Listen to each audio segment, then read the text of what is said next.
And while we're setting up here, concern was brought up to me that I think I just want to make an announcement. If anyone in the audience is not comfortable with their photo being shared online, you can send me a message. You can talk to any of the board members, and we'll make sure to keep those photos off of our social media. So, thank you.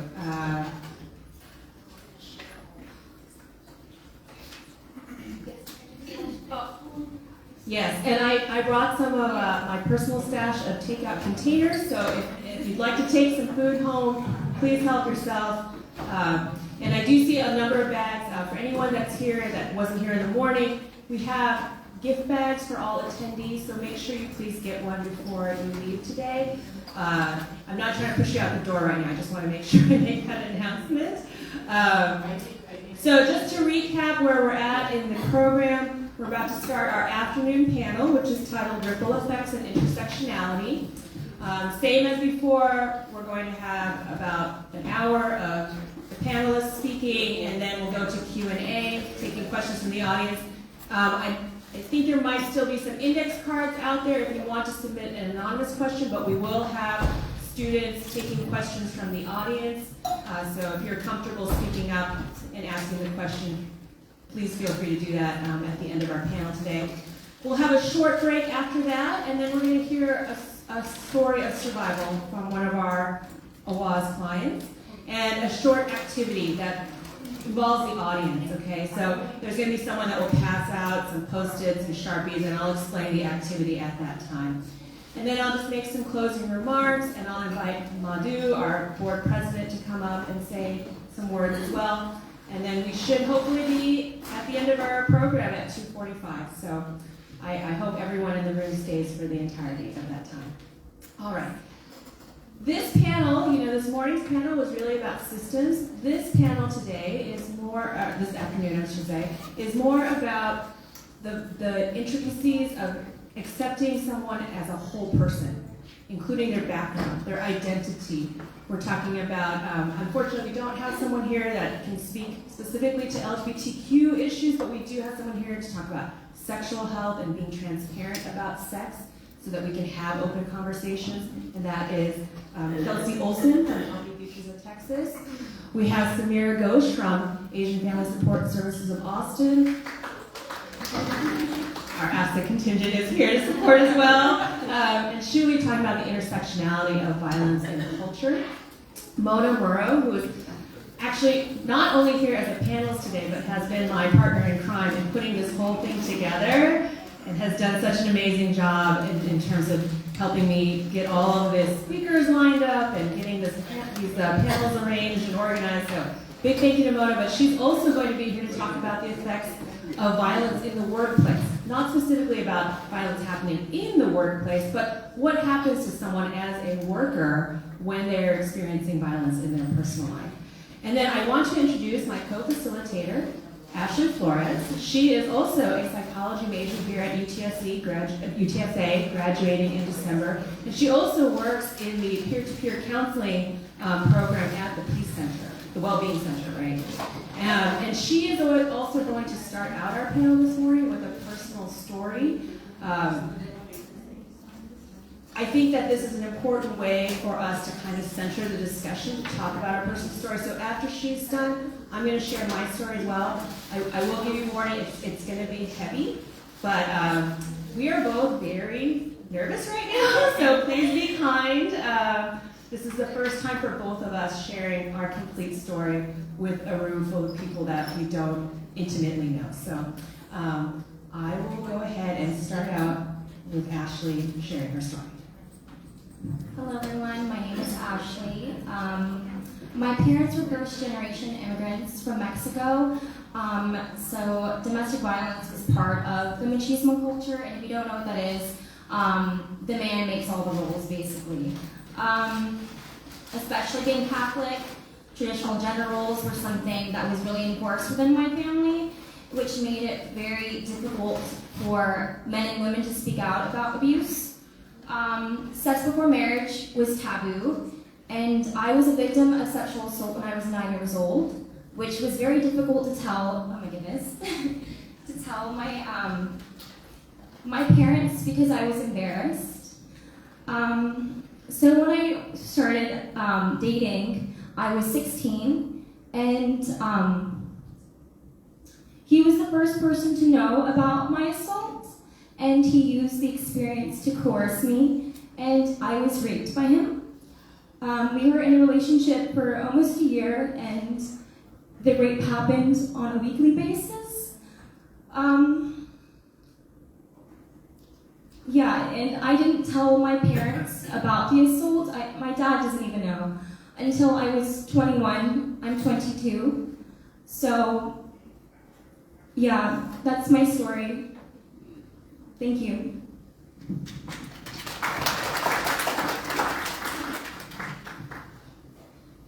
So as you know, my name is Jinny Sue.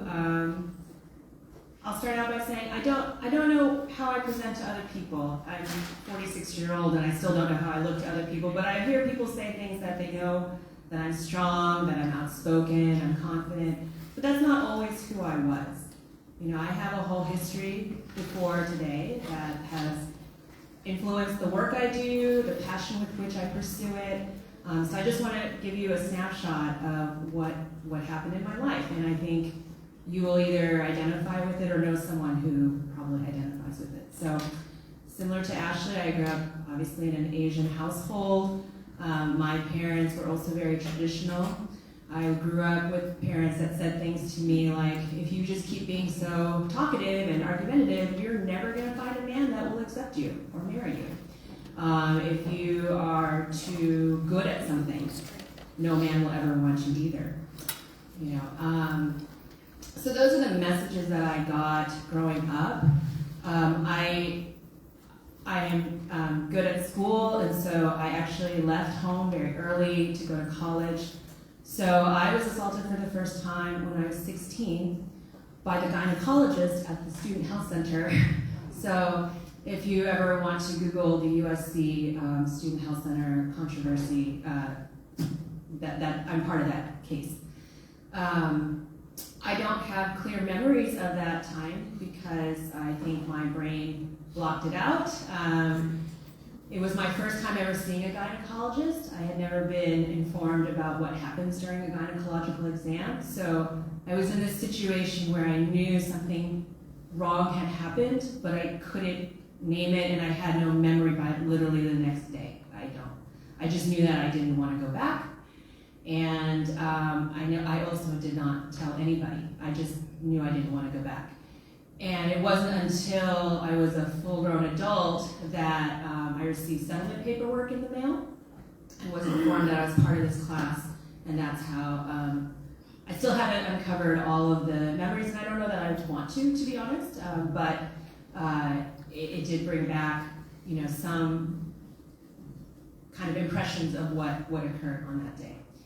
I can't say that it necessarily led to my future experiences in terms of romantic relationship abuse, but I do think that there is probably a connection in terms of how I saw myself and my self-esteem and my confidence, and you know, what role do I play in this world as a straight woman who's Asian, and you know, all of the stereotypes about women being submissive, especially if they're Asian and things like that. So by the time I turned 17, I entered into a romantic relationship with someone that was much older than me. Again, I did not know at the time that this was a red flag.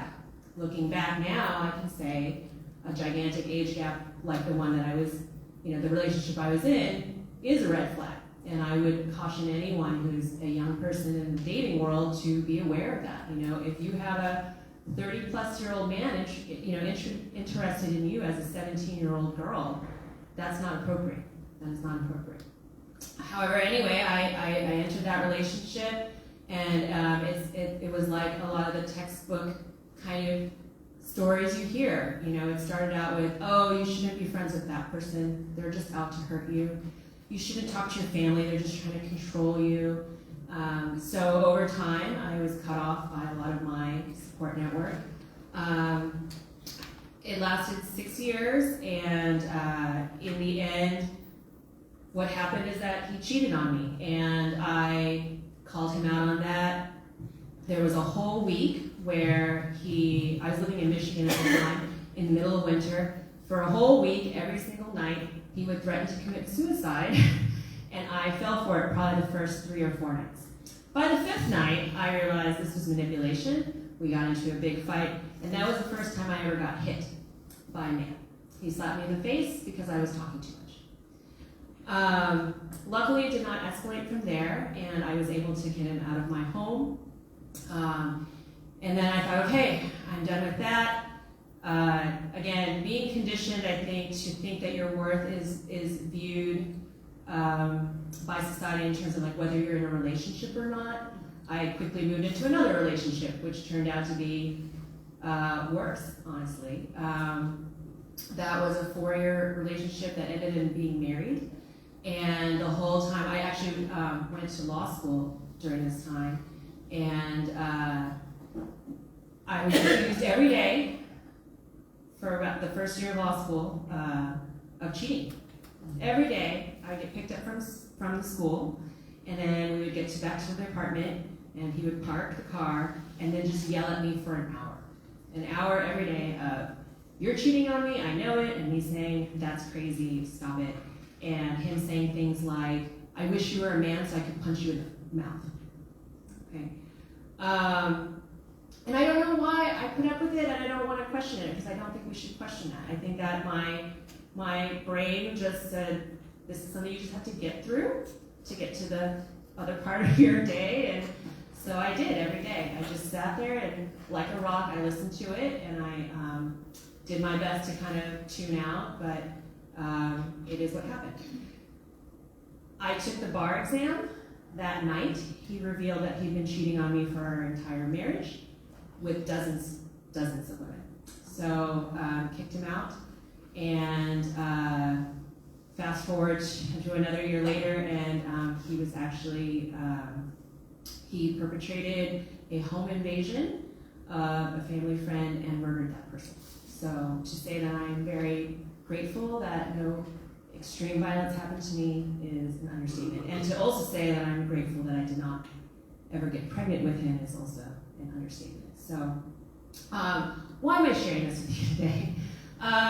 This entire time, which spanned basically 10 years of my life, I was doing well in school. I had great grades. I kept many jobs. I performed well at those jobs. Because most of the violence was sexual, emotional, or mental, I had no bruises to show. And I was a private person. My family is very private. I think Asian culture oftentimes, values that. But when you're too private, it means that the people who love you the most don't know that you're in danger and they can't help. So I'm sharing this to tell you that we don't have a stereotype for what a victim looks like. They can look like me, they can look like you. If you sit there and think, that would never happen to me, I'm not a dumb person. I'm very well educated, I'm accomplished, but it still happened to me. Okay? And I also want to bring this story to light because I think what we're going to hear today is about the importance of being transparent and aware of the kinds of things that happen in a person's life that lead up to that moment in time when you interact with them. So that is my story, and I will pass it on to Ashley to ask some questions of our panelists today. Thank you. Thank you for sharing your story. So, this is for everyone. How can students or community members get involved with your organization to support the work you're doing? And anyone? Well, first, actually, let's do introductions. Sorry. So, yeah, sorry, go ahead.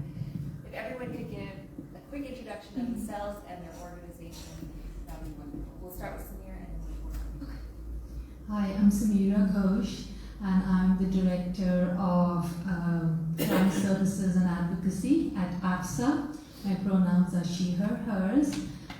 We are a culture-specific organization in Central Texas, helping survivors of domestic violence, sexual assault, and human trafficking. I myself is a survivor and one of the first clients of AFSA many years ago, and it gives me personally a lot of joy to be leading the direct services team that actually is a client-facing team to help survivors today, and that's a little bit about me. Thank you. Thank you, and thank you both for the bravery that you've kind of showed everybody in the room and the transparency to share something so powerful with everyone. My name is Kelsey Olson, and I work with Talk About It Texas, which is powered by Healthy Futures of Texas. We are a San Antonio-based nonprofit that started here in San Antonio, which has grown exponentially in the last year and a half. We're now a statewide organization, and we are really dedicated to improving the well-being of young Texans through equitable access to sexual health education, contraception, and resources. So I support the, did I even say my position? I'm the Program Director of Higher Education, which means that I oversee the Campus Conversations program that works with community colleges and universities across the state. So we provide the education, information, resources, and can connect people to and link people to healthcare or other amazing organizations in the community so we can get people the help that they need or the support that they're looking for.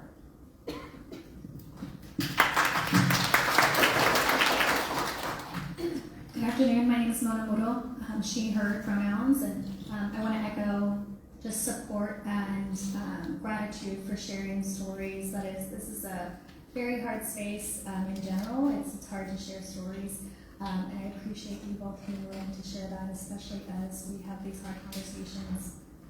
And Muro, she, her, hers pronouns, and thought as people were sharing their titles and their associations, I'm like, which hat am I wearing today? And in honor of my complex and intersectional identity, I am here as a volunteer and a supporter of Awaaz. I am also here as a person and an advocate who has been working in the domestic and sexual violence field for about 18 years. I currently work in an organization that's a national technical assistance provider based out of DC that focuses on the intersectionality of economic justice for survivors. It's called the Center for Survivor Agency and Justice. So I am really fortunate and privileged to be here to talk about the work that we're going to talk about and how survivors and harm doers show up in these spaces and what that looks like.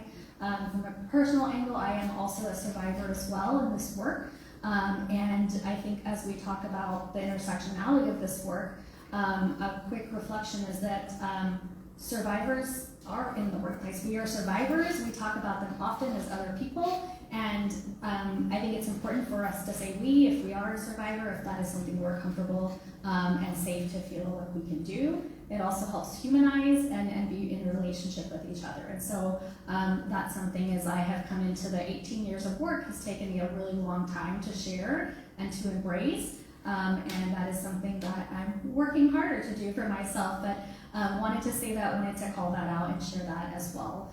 So thank you so much for the privilege to be here today with you all.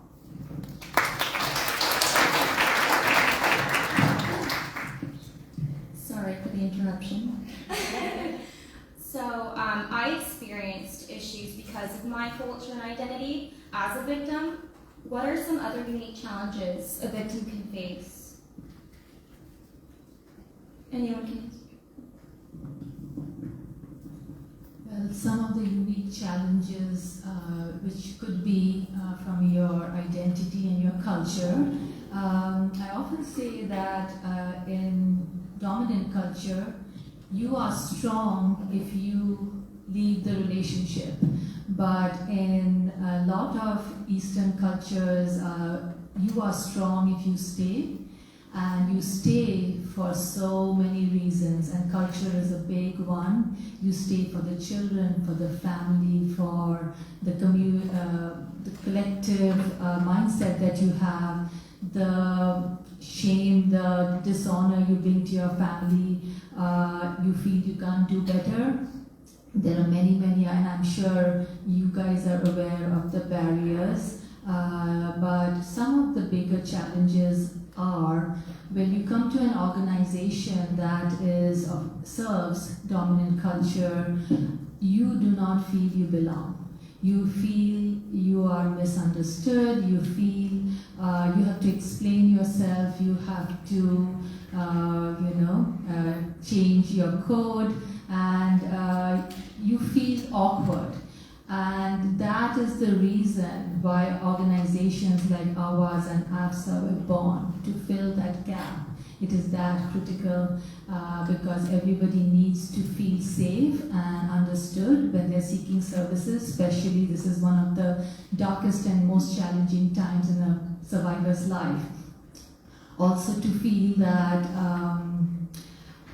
going somewhere with this, but we have to be able to provide that culturally grounded service. Thank you.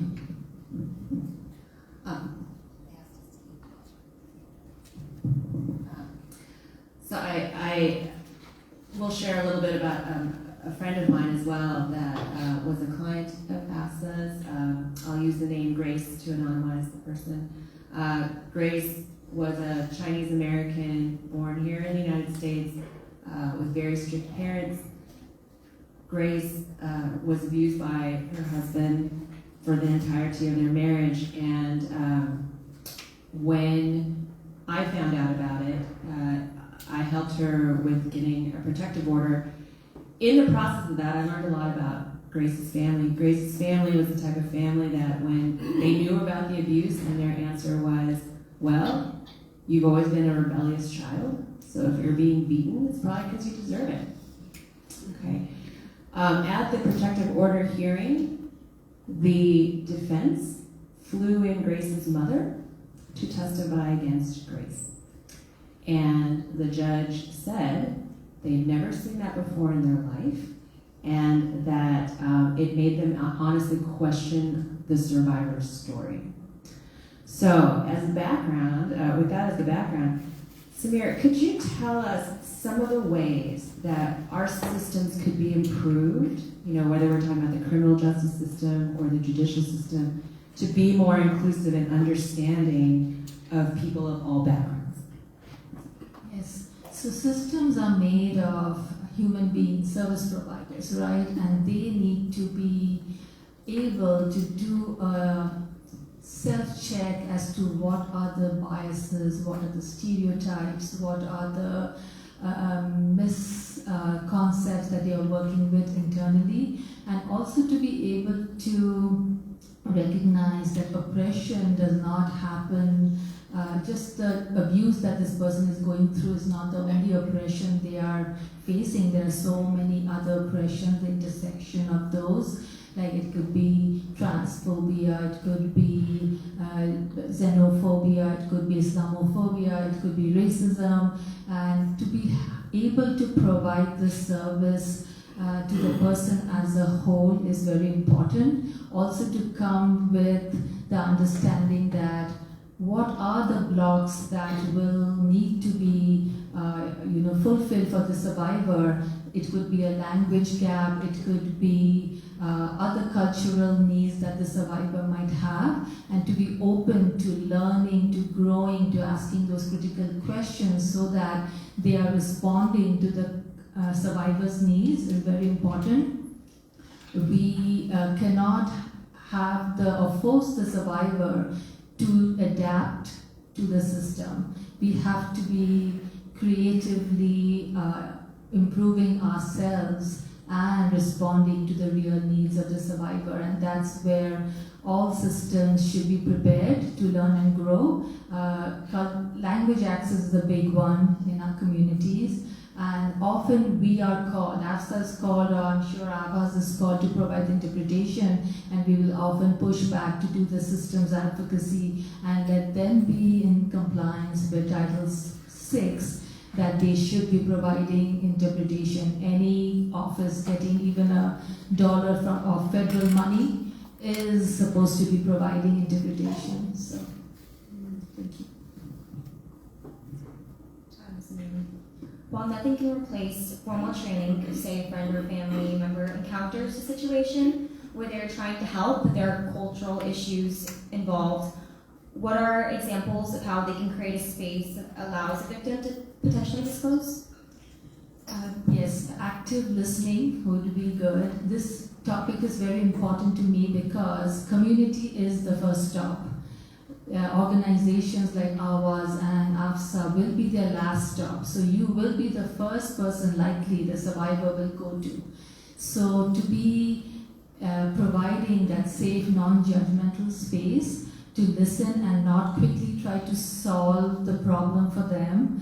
And they probably know, they are probably feeling the violation, to validate that and to ask, how are you feeling, how are you really doing, so that they are more inclined to talk. And if you feel that there is a lack of knowledge and they're really not aware that what they're going through is a toxic relationship or abuse, to be able to have deep, hard conversations with the survivor, but also to be aware that when somebody discloses, it does not mean that they're ready to be helped or is ready for services. So to be able to then provide them the information for a professional to actually provide that information is also very important, because sometimes when community members, family members help, there are strings attached. There is a difference between a professional taking it from there, and hence I would urge you all to make the connection with agency in your area so that the survivor can get that education. It will take them years to be ready to get services. So often we've heard this national statistics that survivors will go back to the abuser 6 times to 7 times. So be there and provide that safe, non-judgmental space. Thank you. I'm gonna, just because of time, I could talk to Samira for hours, honestly. But I know I want to hear from the other panelists today, so I'm gonna ask Kelsey some questions. I think that the issues of sexual violence and domestic violence are very obviously interrelated. So I'm so glad that you're here today. You know, how do you see your work at Talk About It Texas and Healthy Futures of Texas? How does domestic violence and things like coercive control, how do they come into play in your work? Thank you. So just first, I want to acknowledge that a lot of times when we're talking or thinking about traditional sexual health or sexual and reproductive health education, a lot of people think, okay, we're going to be talking about protecting ourselves from things like STIs or HIV or contraception. But what a lot of people don't kind of go beyond that is thinking about all the other topics that are woven within those things.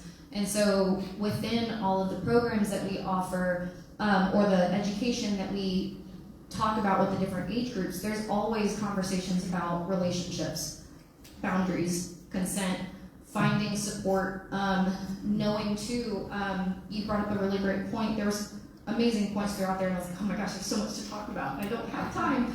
But even thinking through like adolescent brain development, and knowing that our brains aren't fully developed until a certain age, and when people are exposed to harmful like relationships with people, there's the fight, flight, freeze approach, or things that are going on in our brains. And as you mentioned, it was just keep going, and I'm just trying to protect myself and move forward, and I'm gonna get through this. And that's your body's chemical response to something like that happening in someone's life. So again, you know, the conversations that we have, we know that in the space of our work, that education is prevention. So when we start talking about relationships and really identifying characteristics of healthy and unhealthy relationships and abuse, often maybe those are the first times people are really hearing that language and taking that minute to think, is something maybe offered, you know, maybe I should think about like what's going on and how can I get some support. And especially in our space, you know, our job is to be as trauma informed as we can be. We don't know who's walking into our room or walking into the space or talking with us and the experiences that they've had with their families, with their partners, with the people in their lives. So it's our job to really be open and feel like creating that safe space so we can, you know, connect them. Again, like I said, I think within our topic, people start realizing pretty quickly that they can trust us. Talking about sex is personal. Talking about sex is not something that people often feel comfortable with because of their background or their education. It's shh, don't talk about it kind of thing. So I think pretty quickly people begin to trust us, and then we start kind of seeing more instances of people coming up to us afterwards, after sessions, and saying, hey, you know, something that you said kind of really resonated with me. Can I talk to you about it? And so at that point, it's really, how can I get that person the support and connect them to wonderful resources like Awaaz or Title IX or a teen-friendly certified teen-friendly health clinic. Like I said, I could go on and on, but I'm sorry, I'm gonna stop. Kelsey, could you tell me Talk About It Texas and what populations are served, and what is the focus of the initiative? Absolutely. Well, the focus of the initiative is to get people to talk about it. And as you can see, when people look at my shirt, they're either like, you're with IT? No. What is it? Guess what? Let me tell you about it. So it's kind of a whole thing. But with Talk About It, like I said, we are really wanting to make sure that people have the information and resources they need to make well-informed decisions about their sexual health. We have a variety of programs that work with different populations. We work with, like I said, I work with campus conversations. We work with community colleges and universities, so more older teens, whether they're on campus or not. We also have programs that work in middle schools, high schools. We work with parents and caregivers. We have another program that works with faith communities. Others that work with youth in the foster system. So you name it, we probably do it. We work with healthcare clinics across the state as well to make sure that they are teen friendly, or like knowing kind of what to expect and having those conversations and exploring biases that maybe show up in their spaces. So yes, like I said, there's a lot going on here, but. So most of my education was in the south side of San Antonio, which is a predominantly Latino population. So talking about sexual health was very stigmatized. Our education about sex was drop questions in a hat. And with a class full of middle school boys, you can already imagine some of the questions. In that class, we had a girl who was pregnant, and we had her baby shower during lunch period. And the year before, her sister had her baby shower during the lunch period. So what can regular people do to create healthy and open conversations about sexual relationships? Well, first I want to touch on what you kind of mentioned, that and to share that within the United States, that sex education is not standardized across the state. Within or in counties or even within school systems, and a large proportion of those are not evidence-based or medically accurate, so they're not backed by research. There's a huge study a couple years ago here in San Antonio that even addressed this inequity by zip code, in that you could live in a zip code, and depending on where you're at, depends on what kind of education you got. And so you have different school systems that are providing this kind, you have different schools that are providing that kind, you have people inviting random speakers to come in and talk about topics, you have no topics being spoken about. So I think when you talked about the different areas, you see that there's not consistency, there's not those conversations that are really happening. But in terms of like what people can do is just, you know, opening the conversation, talking about relationships, like you both did, sharing your story, inviting other resources to come in and speak with different audiences. Myself, with Campus Conversations, we partner with the colleges, so we either go into classes, we have events on campus, where we can just kind of open the door and make it a low pressure situation for people to connect with us. So not sitting up here saying, well, don't do this and don't do that, but hey, let's talk about this topic. What do you know? What have you heard? How can we kind of bring that energy into the space? And I know that we even mentioned, I know that there were some things we talked about with like different systems and increased risk with people in systems, or, you know, unfortunately, like the rates for things like sexual assault and rape are really high in people under 30. So, which is why, you know, it's really important to have these conversations early and often. So yeah, I would say getting involved, having the conversations, learning more about the work that's being done in your community, in your schools. What sexual health education program do you have? What groups are coming in? What evidence-based programs are happening? Have you talked to your school health advisory council, which is the SHAC, or your school board to find out what programs are on your campus and who's doing what to address these topics with students and their families. That was a huge factor, is bringing families into the conversations. I think just even having this many people now hearing the stories that people share, we can all relate to, not relate, but we can all see there were a lot of situations that kind of happened throughout that weren't okay. So that's what I would really encourage, is just trying to get involved and see what's going on in your community and getting more involved in it. So, what do we know about the impact of being open and transparent about sexuality, and how can it prevent violence? Are there any studies or statistics to help support the need for a healthy understanding of sex and intimacy? Yes, absolutely.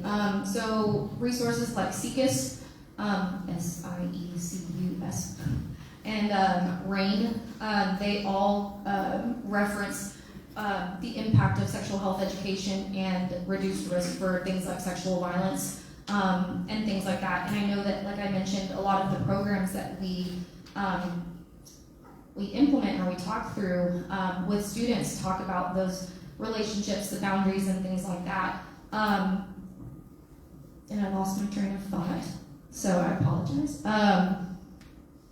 What was the second part of my question? Statistics. Thank you. So a lot of the programs that we offer really address equitable relationships and really, you know, understanding those healthy and unhealthy characteristics, the warning signs of abuse, how to connect to another trusted adult. I know that we talked a lot about family members, caregivers, but sometimes identifying others who can support us as well. And I feel like I went way off track with what I was trying to answer on that. But essentially, you know, wanting to promote gender equity and transparency in a lot of those things. Unfortunately, we know that the rates for sexual assault are higher among certain populations. So people of color, those who are LGBTQ+, those in the juvenile justice system are often more. There's disparities that kind of exist for things like sexual assault and violence. So again, promoting those open and honest conversations, talking through relationships and sex, and also power imbalances, or how power plays a role in that space. Thank you. Again, the thing about talking about it means that I want to talk about it forever, and I'm obsessively checking my watch to be mindful of time. So I'm going to shift now to some questions for Mona. In the workplace, you know, how do we see violence in a person's personal life show up and affect what happens in the workplace? Can you give us some examples? Yeah, absolutely. Thank you for that question, Jinny. I think what we often assume is that violence doesn't occur in the workplace because we don't see it happening. We might hear about maybe an upset employee, et cetera, or a one-off situation of someone being upset and coming into the workplace. And the reality is that we've just shared multiple experiences of different people living and working and having a job and going out into the world and experiencing violence at home, in the car, on the way to the work, or receiving a phone call at work. And so it's impacting workplaces regularly and ongoingly. And we are often just not aware that it's happening. And so the first thing is to know is that it's impacting, it's happening, and we're often just not recognizing it or aware of it. So I think that's the first thing. A second thing I would identify is that as we think about how violence impacts the workplace, we have to remember that our country is really shaped in a way that the only way for us to try to economically survive is through employment. We do not have support systems that really help folks through hardship, so we don't have a good social support network for folks that are experiencing financial hardships at all. And so that means, as of now, we have to engage in employment to be able to have income generation. And that often is still not enough. But that is the really primary source that most survivors are securing their economic security is through wages, through employment. So I say that because we're spending all of our time mostly at work. Most people spend anywhere between 8 and 10 hours. Folks are making working longer shift jobs, 12 hours. That is the place that we are spending most of our time. So we have all these intersectional experiences with other people, with other systems, in that time, in that space. And so it's important to kind of acknowledge that we have to say it happens, it's occurring, and we're just not, we may not be aware of it. So that's a piece. And what we also know is that a person's ability to get and stay safe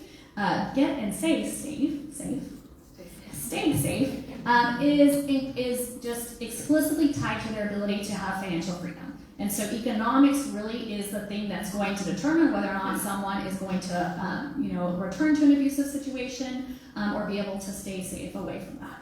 So again, comes back to income, and that is often through an employment perspective. And so the way that we see this kind of playing out really is a couple-fold, right? Through the survivor experience, through a coworker's experience, and then the kind of employer's experience, and that looks different for everybody. I shared earlier that I also have experienced violence in my life. The way that has come out was a twofold. One, I experienced the manipulation around that person not wanting me to work, so trying to remove my form of income and wage, which is a source of freedom and opportunity. And then also through being kind of inferring that they didn't want me to work, right, but maybe reducing hours. So I took some reduction in hours, which has economic long-term impacts, right? We're talking about the ripple effects, what happens ongoingly. I then had a reduction in income, I had less opportunities, and then I was also accruing debt. I was in school at the time. And so there were just like multiple levels of impacts that occurred through that time. But what we also know from the survivor experience is that survivors experience harassment at work, so people are calling, people might lose their job or their employment again, those ripple impacts. And then also from a coworker standpoint, a coworker might be, we've got work friendships, right? And so someone who's experiencing violence might share with a coworker their experiences of violence. They may then be seen from the harm doer's lens as an alliance or an accomplice.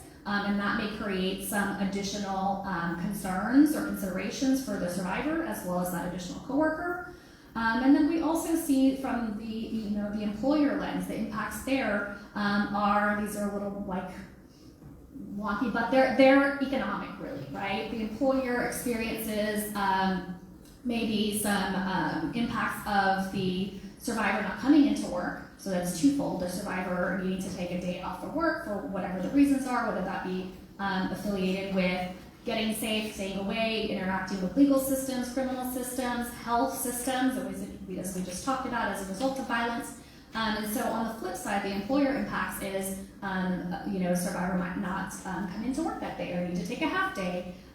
So there's impacts on their quote-unquote kind of ROI, like their return on investment as a employee of that work. So there's kind of multiple levels there too. And additionally, we'll have to look at the location. We often think about the location. We're in a university, and we know that, as we've just shared, that survivors and people who experience violence are out in the world.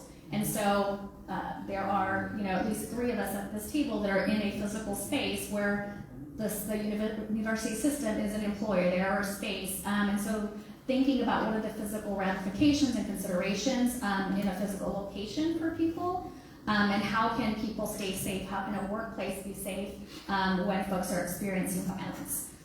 So those are a few kind of intersections and things that we see and we know are the very real ways that employment and us working out in the world are impacted by violence.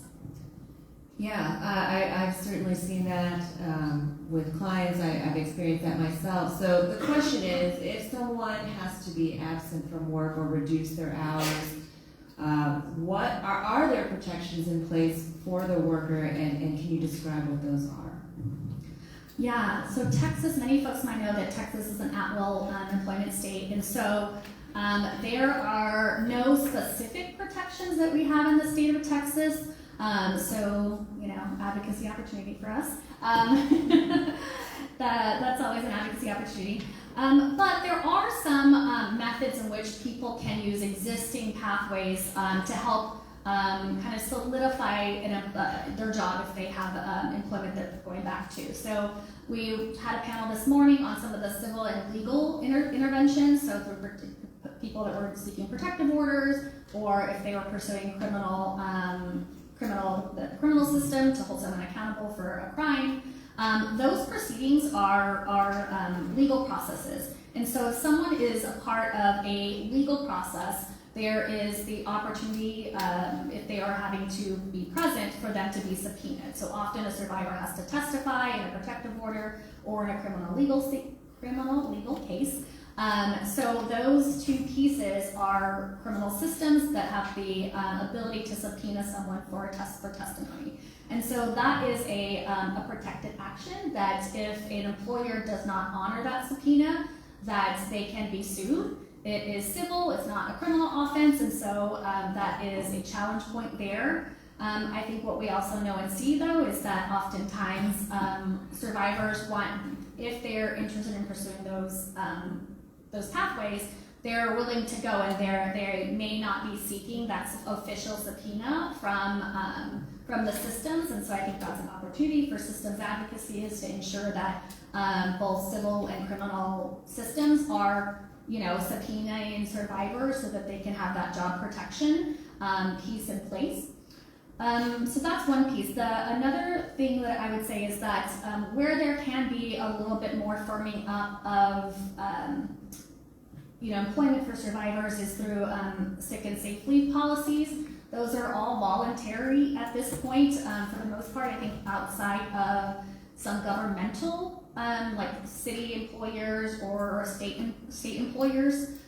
So sick and safe leave is when an organization, a company might have policies and their human resources policies that allows certain benefits for people. So that allows them to take a day off if they're unwell, for a mental health day, and the safe piece is for instances of violence. Those are often listed in a company or an organization's workplace policies.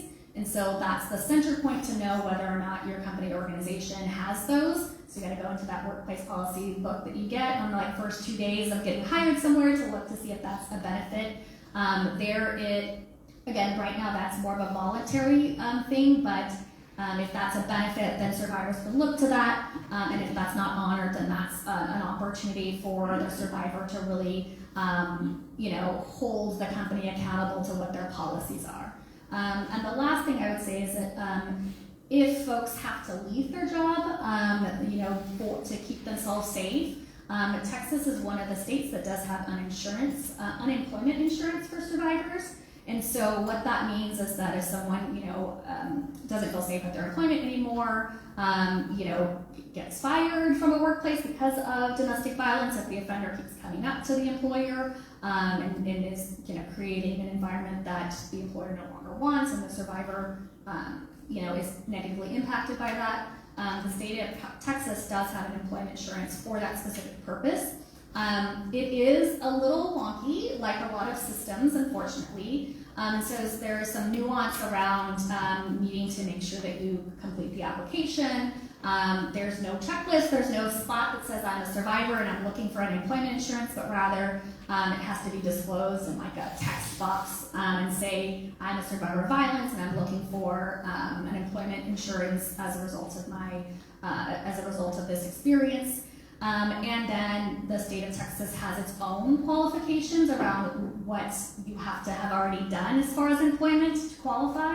And so it does come with some different hurdles, but there is opportunity there. And I have worked on a couple cases in my advocacy years where we've been able to help folks secure unemployment insurance when they've had to leave. Because I think that we know that people really want to secure or keep their employment because that is a pathway to being economically free and abuse-freer from abuse. And so even, we want to encourage people to do that safely, and in those cases where that is not safe for them any longer, we can encourage different pathways to secure some of those financial recuperative benefits.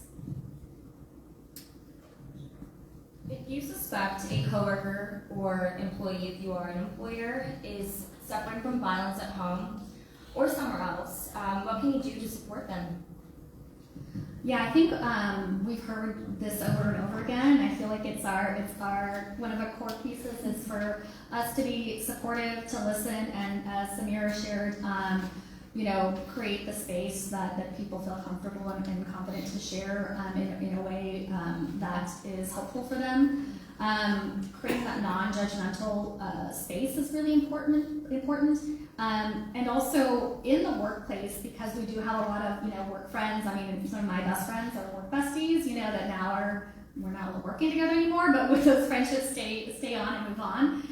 But when you do have friendships in the workplace, I think that's something that as we are sharing our stories and our experiences, I think what we want to encourage people to do is be mindful that those stories need to be respected, that there's privacy elements that also need to be kept in mind. Folks may not be doing this intentionally, but by sharing stories that aren't theirs, that can pose risks for survivors, especially in the workplace. Workplaces not only have workplace policies around sick and safe leaves, but they might also have policies that are harmful to survivors. And so oftentimes when folks are sharing information, if that sharing of a story is perceived maybe as a liability or a threat, then that can create an employment, that can jeopardize the survivor's employment. And so we have to be really mindful that sharing stories at work can be a risk, it can be potentially harmful, and there may not be any protections in place from the employer themselves. And in fact, we often can see that when a survivor is outreaching for help or trying to move through a pathway through their employer, that if their HR policies and or their HR department may not be as friendly, they may not move through those policies and procedures in the way that's survivor-centered and again might be harmful. So I think that as we're being mindful, we're informing ourselves of our workplace policies, so getting that handbook out, looking at what the process is that's dictated, that should happen, quote unquote. Engaging with people that are trusted, sharing not only with trusted people, connecting with resources as we've shared. There's a really great resource that's out. It's a national organization that works on specifically this workplace in domestic violence in the workplace. The organization is called Workplace Response to Domestic Violence, and it's run through Futures Without Violence. They have a whole host of online materials. They've got model policies for employers. They have videos that actually kind of, it sounds a little cheesy, but like role play, but they're not that cheesy. But role play like an employer, an employee, a coworker, and a survivor. So kind of talk through ways that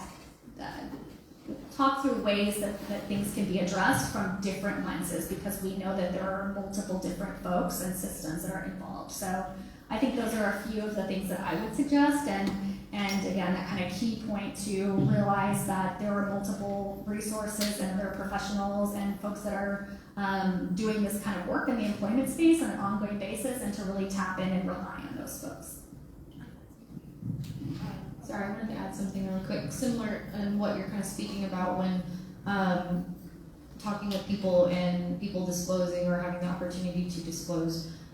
So people that I work with, or those who are trained sexual health educators or health educators, all of our teams are aware of like what to do in situations where conversations come up, and it's really important to be transparent about what it means in the state of Texas. So those who are 18 and up, anyone in this room who is 18 and up is a mandated reporter or considered a mandated reporter. So if somebody knows that somebody is hurting someone or planning on hurting somebody else, then we are mandated to tell somebody or get support. But as my colleague over here said, it's really important as a facilitator to be open and transparent about that, and disclose what might happen if somebody discloses, so that we give that choice back to the person, so that if they don't want to disclose something because they don't know what the ramifications of that would be, they have the opportunity to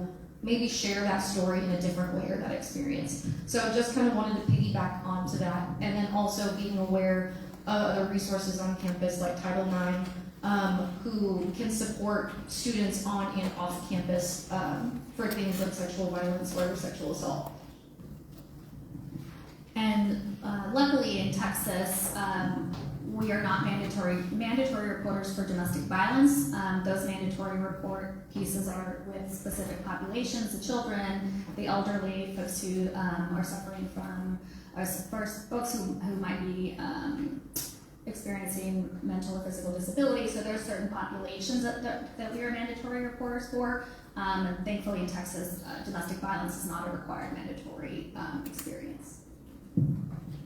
Thank you so much for sharing. As a victim, I think this is a very important conversation to have. I can go on and talk about this. I have so many more questions, but I want to leave room for Q&A questions. So my final one is, how can students or community members get involved with your organization to support the work you're doing? Yeah, so I wear a lot of hats, so it depends on which one.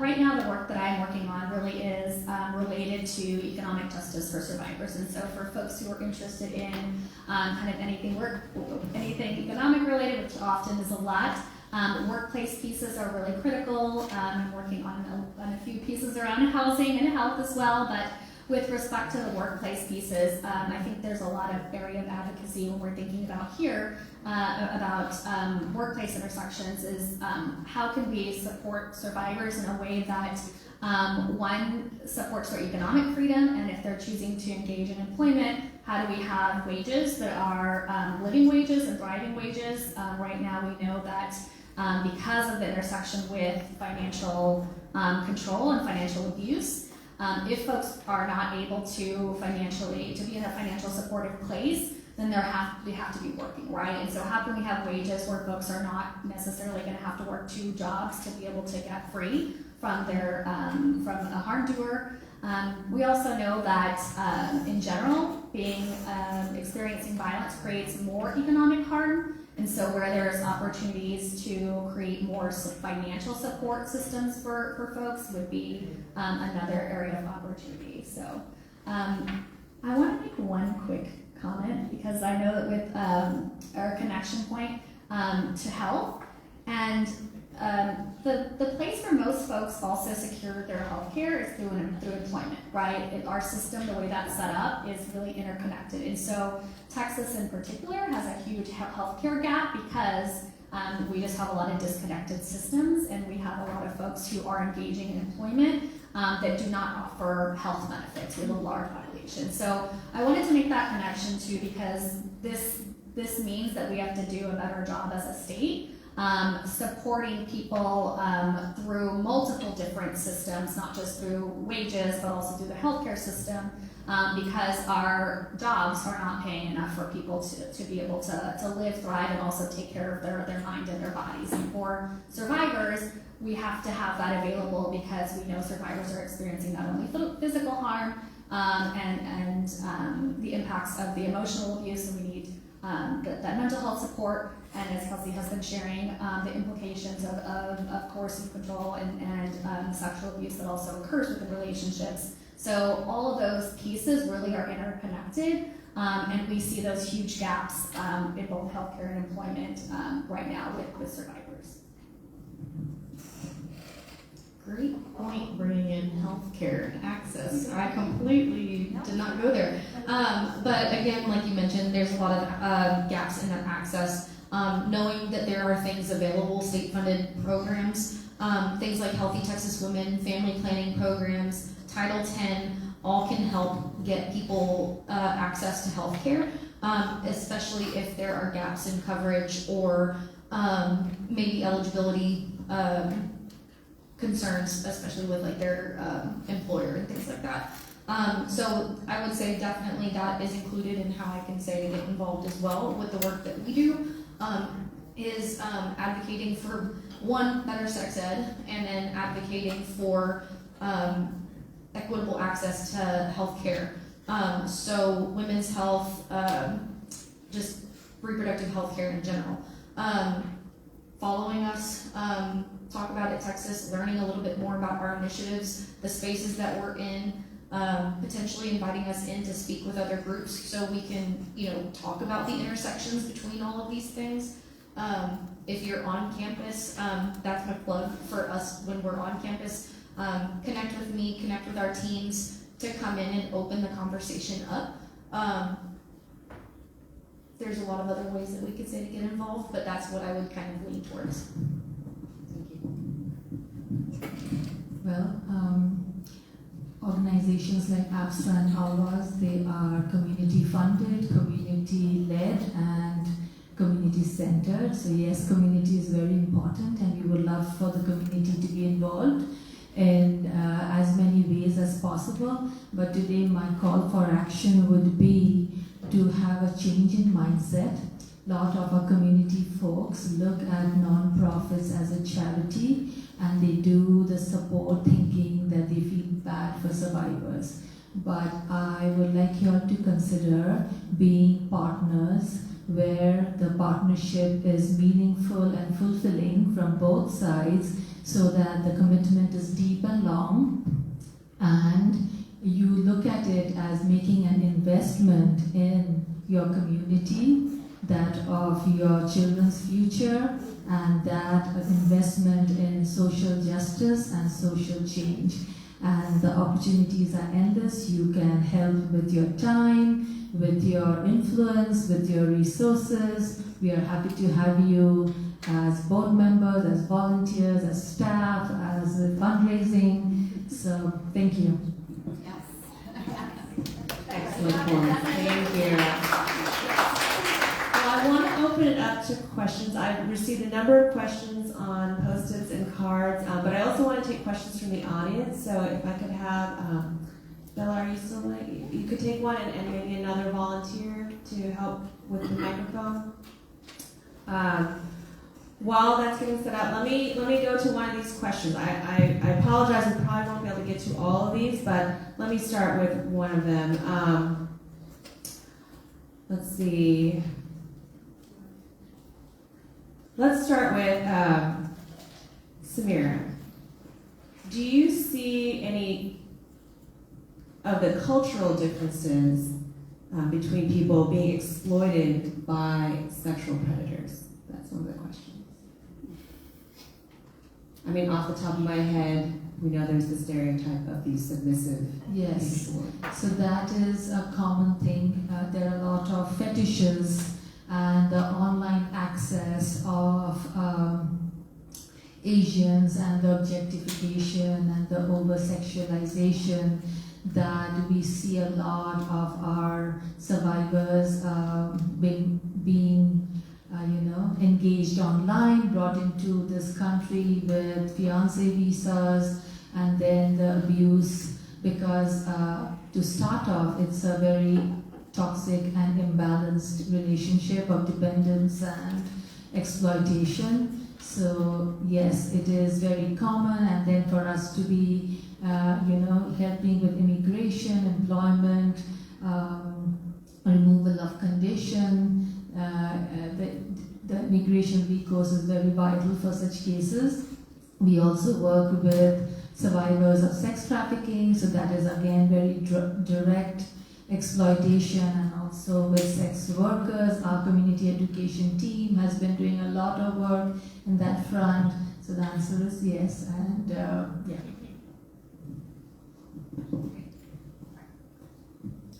How does a common person recognize abuse? How does a professor, teacher, employee recognize a person being abused as well? It goes for me. It's very hard because people show up in different spaces very differently.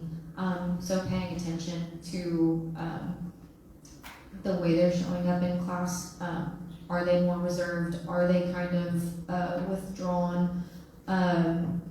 It doesn't even have to be that way because there's no real way to identify, because we know that people, like I mentioned, they go into that fight, flight, or freeze mode. As Jinny was kind of sharing, a professor may not have known that something was going on. So I think for us, one of the priorities that we have with our programs is to connect with professors, faculty, and staff on campuses, and we've provided professional development opportunities where professors can come in to share spaces with us. So we provide a 3-part training series where we talk about sexual health 101, so understanding the landscape of sex ed and unplanned pregnancy prevention in Texas, while also understanding like remaining values neutral and a trauma-informed approach, and kind of starting the conversation about sexual health with faculty and staff. We also offer a trauma-informed approaches and gender and sexual diversity training, and then an unconscious bias training as well. And so throughout those conversations, a lot of these topics are kind of addressed in how to better support a student or open the door for a student to feel comfortable and confident to speak with them. Well, at the community level, it shows up in so many small ways. A lot of people here can identify with these examples. Like when you see somebody, we are all planning to go for a movie, and somebody says, oh, I have to check with my husband, right? Or if they have to buy a sari, which is about $100 quietly without letting their partner know, those are signs of financial control, right? And it definitely shows up if you are friends with a person, even if they don't want to share it, especially for people who are used to the signs of abuse. You can see the power and control. It will manifest. No, physical or sexual will come much later on, but the emotional, the constant texting to check in on your wife if she is, or your husband if they are not, back home, or calling them 10 times, it shows up in so many ways in the community. So another, from the economic lens, I think this is one of the things that, one of the forms of abuse that has, in the last few years, risen a little bit more in awareness and at least trying to. But I think that there are ways to be able to, Samira started off a little bit there with the example of purchasing something, purchasing the sari.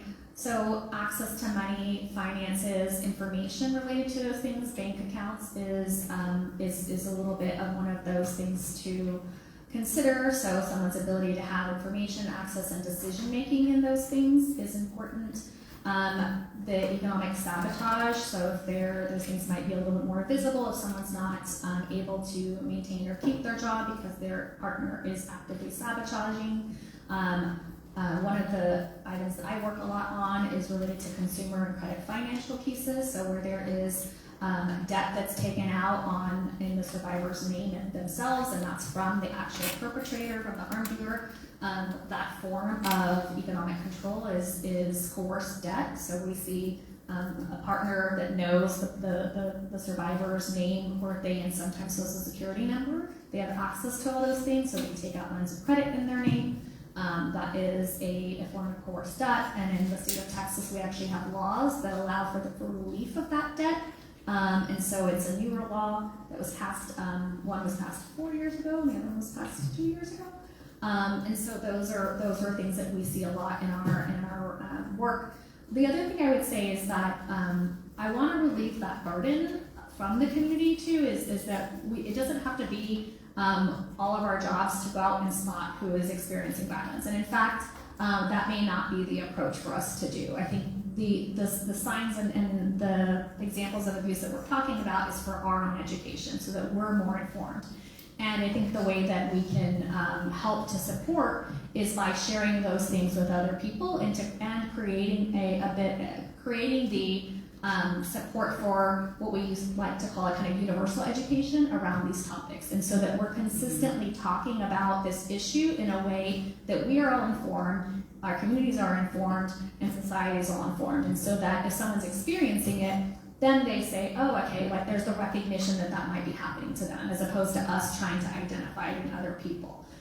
Because people, as we know, may not be willing to hear that, may not see that themselves, and we do not want to be in a place where we're telling someone they're experiencing violence if they're not ready to hear that. That can create a barrier to our services, to our relationships, and in fact create more isolation. So I think the red flags that we're talking about are for us to know and for us to share as we're expanding our knowledge. And for us to do as a community is to embrace more consistent and iterative universal education around domestic violence and what that looks like, so that folks can make those connections for themselves and then join in or intersect with the system as they feel confident and comfortable. Excellent points. You should all pat yourselves on the back that you're here today, because you are receiving that education and information by being here. So I have another question from the audience. This is maybe something that Kelsey can answer, but anyone can chime in. You know, for a queer person, or a mom of a queer person, or a parent of a queer person, what is out there in terms of LGBTQ plus resources? And I guess specifically about violence in those relationships. That's a really great question. I don't know if I have a full answer for it, so I may defer to some of the other panel members. But there are some great resources in the community, like ARC, Alamo Area Resource Foundation. We have resources and support on our website for other groups, other resources that are available to help talk about the conversation, or supporting parents of those in that community. But off the top of my head, I'm drawing a blank. So if anybody Add to that. From the employment standpoint, I think one thing I would share is that folks in the LGBTQ community are within a protected class, and so there cannot be, or there are laws against discrimination from an employment standpoint. I'm not a lawyer, so I'm not getting legal advice, but there are discriminatory laws on the books that do protect folks as a protected class. And so if there are employment actions, someone gets fired, they're experiencing retaliation as a result, and then have negative employment consequences. There are organizations out there to support folks, within that kind of realm. Obviously, we're talking about the intersectionality too of being a survivor, and so there's multiple layers there that we want to help survivors, be able to get safe, stay safe. Also, if they choose to keep their employment, stay employed, where they're wanting to stay employed. There's a really good organization called, I think it's Lambda Legal, that really specializes in supporting survivors within the LGBTQ community and they do really look at the intersection of discriminatory impacts, and so they do a lot of litigation in that space from the kind of employment space. I have one other recommendation, that is Daisy Rainbow. This is for parents of queer children. And also at AFSA, we are trained in Austin. I'm not aware of resources in San Antonio, but we are able to provide support for survivors from the LGBTQI community. This question goes for Yeah. Hello. Can you hear me? Yes. Okay, great. Thank you for everyone who's participating in organizing this event. It's really enlightening, and I'm enjoying my time here. It's sad though that this is a topic that has to be discussed, but to have it done in a safe environment, it's amazing. So thank you to all of you. The question I had about like the intersectionality and violence and abuse is if you have I think you mentioned like dominant culture, for example, especially in America. When you look at Western culture, it's not very centralized on the family. It's more individualistic, whereas other cultures value the family, and it's a completely different tradition. So how, when you're surrounded in a dominant culture where maybe what you know is what you, if you only know what you know, like I'm only raised in my house, and I don't know what my parents have taught me, so it can be hard for me to identify what's normal and what is a part of my culture versus what is toxic and what I should be looking out for. So did you have any advice for that? And then another question I had is, how many acts of violence does it take for someone to be considered in a violent relationship, whether that's emotionally or physically or mentally or any other aspect? So I'll answer the second question first, which is easier. It is usually it is never an isolated incident. It is a series of incidents or violations through which one person establishes control over the other person, and that could be either emotional violence or physical violence or sexual violence, financial control. So it keeps occurring, and usually the intensity gets stronger or higher, and the duration of the offense is also getting shorter. So that is typically the trend. It rarely changes. The national statistics is 1% of abusers will change. So the sooner you recognize and put an end to that relationship, the better it is. And your first question was about, anybody wants to take the first question? It's about dominant culture and culture-specific services. It is very important I wish every city in this country had a space for marginalized folks. To give you an example, in Austin, we do not have our own shelter, so we have to use the dominant culture shelter, right? So for a survivor of Asian origin or an immigrant or an LGBTQI community folk to go to the mainstream culture to the shelter, the average stay is 2 hours. In 2 hours, they are ready to go home. This is the statistics that they shared with us.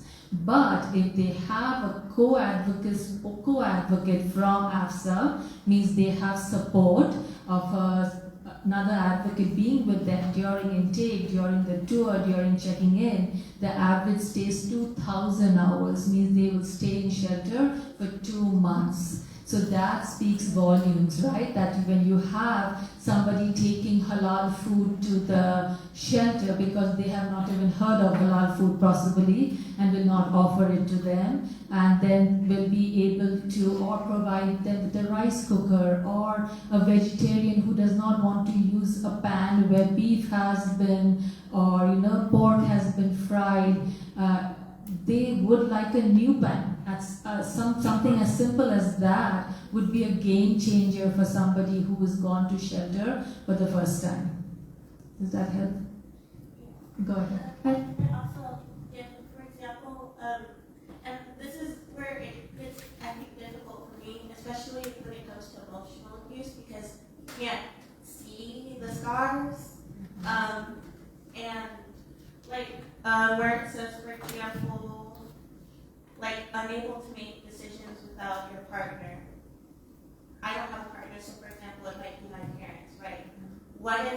How do I know the difference if it's them trying to be a good parent versus them being controlling or constantly defending the abuser? For example, like with my friends, I defend my parents a lot, but that's because I think that they want what's best for me. So like, how do you find, for example, the sorry example? My mom would say, for example, that's her making, if she makes a big purchase or something, informing my dad because they're a family that we share. So how do you find those differences? So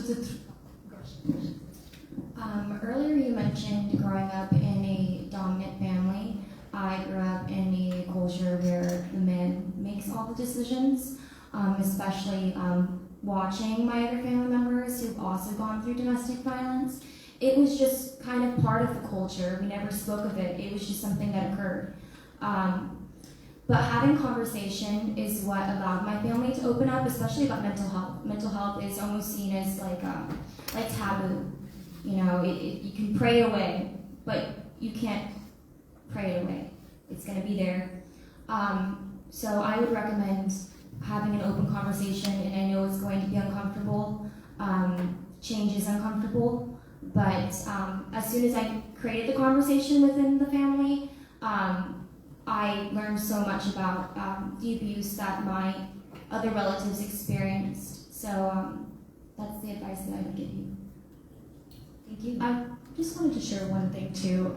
I think that Samira started talking about it, and I think the examples of what you're sharing are really touching on it, is that we often in the domestic violence world talk a lot about types of abuse, and maybe don't talk as much about the holistic elements of coercive control. And oftentimes that means we have to contextualize all the different ways that we're seeing control occur in people's lives. And so that might be financial pieces, that might be decisions around education because they think it's in your best interest, et cetera, et cetera.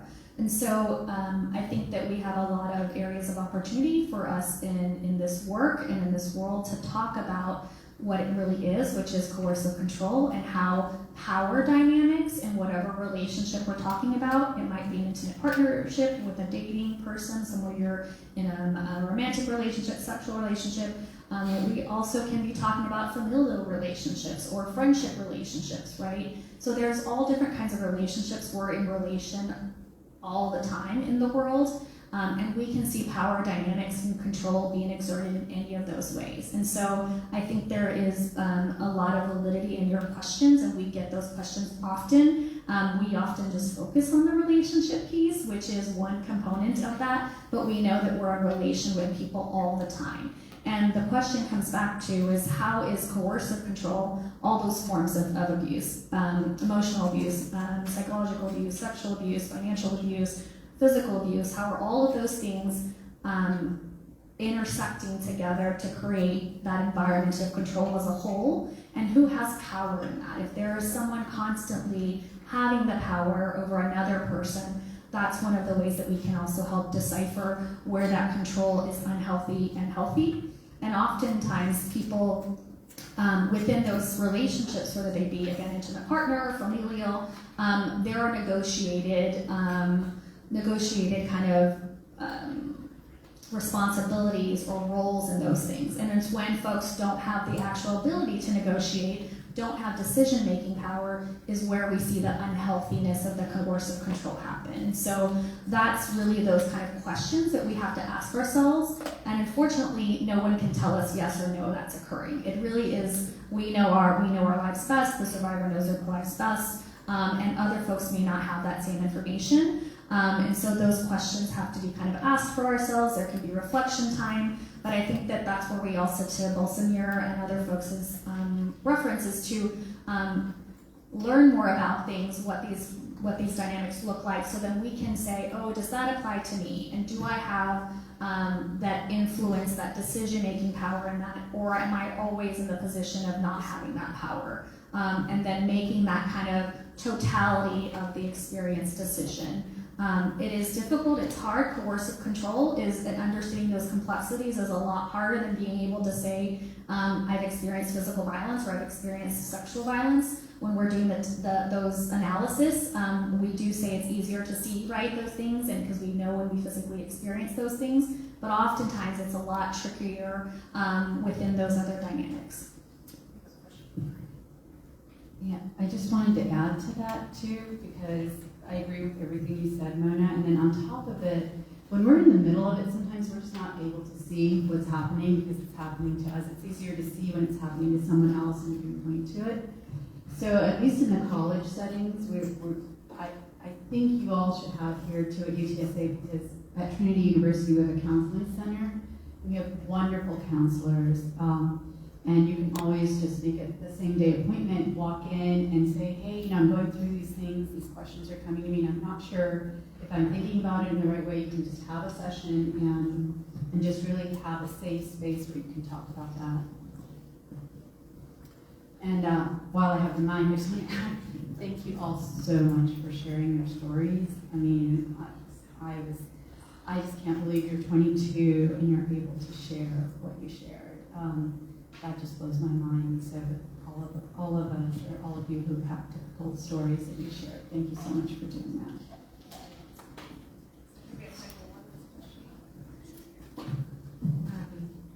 How do you navigate providing sexual education in public school systems where Texas policies allow an abstinence-only program, like what I experienced in school? That's a very challenging question. Like I said, the standards for teaching sexual health education across school districts looks very different. There are some great things that have happened recently with regard to the Texas education standards being reworked. They hadn't been reworked since is everybody familiar with the movie The Titanic? Okay, they hadn't been updated since then. Some really great work has been done recently, kind of identifying some pretty standard things that need to be taught in schools. But again, most of the education within the school systems is heavily focused on abstinence. But hopefully there are some more school districts who are becoming more aware of evidence-based programs, and now there are some minimum requirements that they need to teach, and hopefully that's just the minimum, and school districts will go above and beyond as they learn about other programs that talk about these topics. It is very challenging. I will say yay for the Texas education standards, but for the hoops that people like us have to now jump through, or other programs that offer the same, because the processes to get onto a school and working with a district are really challenging. There are rules related to parent consent. There are rules related to like the way that you have to talk to the school. So going to the school health advisory council, having the school advisory council present it to the school board going back to the school health advisory council, going back to the person, then going back to the school district. So the work that we do is challenging, and sometimes it's a little bit difficult, and it takes a little bit of time to get into schools. But hopefully, with this new process that has happened in the last year, people will get better at it. And we have initiatives at Healthy Futures of Texas, also called Texas is Ready. And they are really going across the state to inform school districts about these new policies and how to bring campuses more evidence-based programs like the ones that we offer. And again, we offer a variety of them, and it's really up to the school district, the community, to really determine, what the need is on their campus, and it's not what we think is best for that community, it's what that community shares that and how we can support them best. glad to know the work is being done. We are at 2:01. I definitely want to give us a break before we move on with the rest of the program. But before we go to the break, can we just give a round of applause for our amazing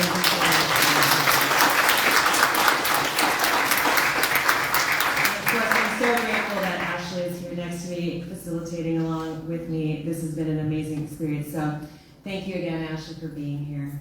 So we're going to take 15 minutes, and then we'll come back and have, we'll listen to a story of survival and have a quick activity together. Thank you.